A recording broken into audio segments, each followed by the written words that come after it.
రైతు సంక్షేమమే కూటమి ప్రభుత్వ ధ్యేయమని మంత్రి కొల్లు రవీంద్ర అన్నారు. కృష్ణా జిల్లా చెల్లపల్లిలో పర్యటించిన ఆయన 1,58,00,000తో కొత్తగా నిర్మించిన కేడీసీసీ బ్యాంక్ భవనాన్ని ప్రారంభించారు. ఈ కార్యక్రమంలో మంత్రితో పాటు MLA Buddha Prasad, KDCCB chairman Raghuram పాల్గొన్నారు. ఈ సందర్భంగా మంత్రి మాట్లాడుతూ కూటమి ప్రభుత్వం రైతుకు వెన్నంటి నిలుస్తుంటే వైసీపీ డ్రామా రాజకీయం చేస్తోందన్నారు.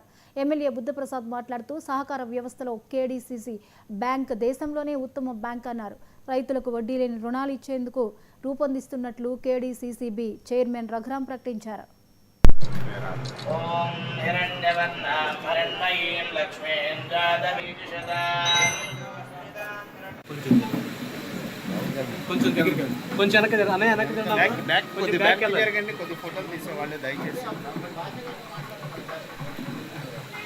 Sir ready madam ready sir ready video అవుతుందా ఫోటోలు వస్తాయా?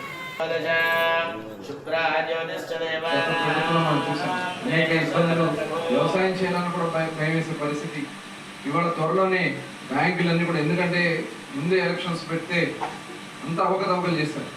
సభ్యత్వాల దగ్గర నుంచి మొత్తం కూడా అవకతవకలు చేస్తారు. రైతులు లేనటువంటి సొసైటీలు ఫామ్ చేస్తారు.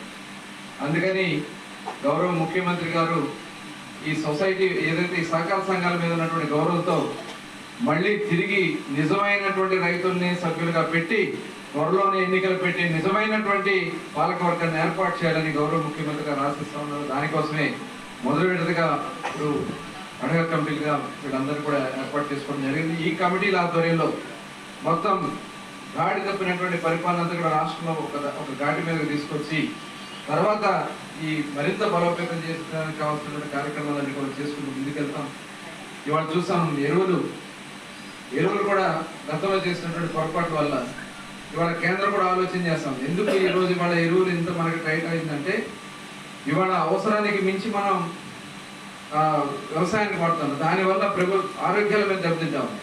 కానీ ఒక్కసారి చెప్పినా కూడా రైతులకు అర్థం కాదు. కాబట్టి దశల వారీగా వీలైనంత వరకు మనం వాడకాన్ని తగ్గించుకోవచ్చు. పురుగుల మందులు కానీ ఎరువులు కానీ వాడకాన్ని తగ్గించి ఏ రకంగా ఇవాళ చూస్తున్నాం అంతా కూడా కొత్త అధునాతనమైనటువంటి పరికరాలతో చేయాల్సినటువంటి అవసరం ఉంది.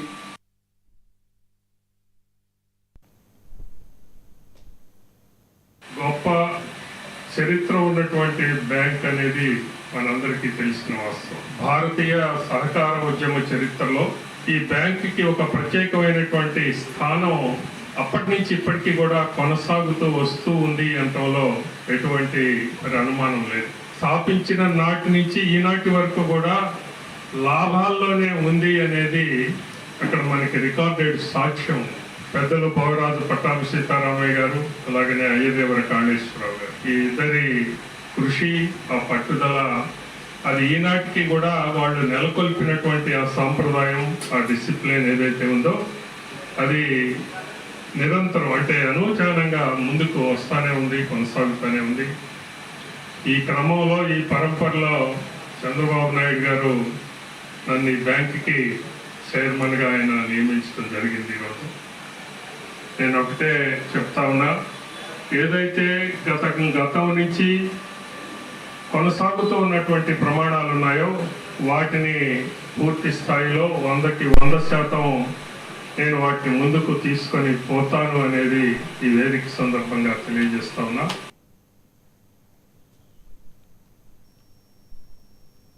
అనుభవాన్ని సంపాదించుకోండి, మీరు కూడా విలువలు సంతరించుకోండి, రైతాంగానికి అనుకూలంగా ఉండండి.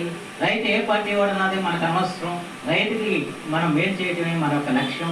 ఆ లక్ష్యానికి అనుగుణంగా మీరు పనిచేసి అందరి మెప్పు పొందాలి, అందరి యొక్క ప్రశంసలు పొందే విధంగా మీరు పనిచేస్తే అదే కూటమి ప్రభుత్వానికి మీరు ఇచ్చే గొప్ప ఇదని చెప్పి మాత్రం మీ అందరికి మనం వచ్చేస్తాం. ఎందుకంటే చంద్రబాబు నాయుడు గారు ఈ వ్యవస్థని మొదటి నుంచి ప్రోత్సహిస్తున్న వ్యక్తి.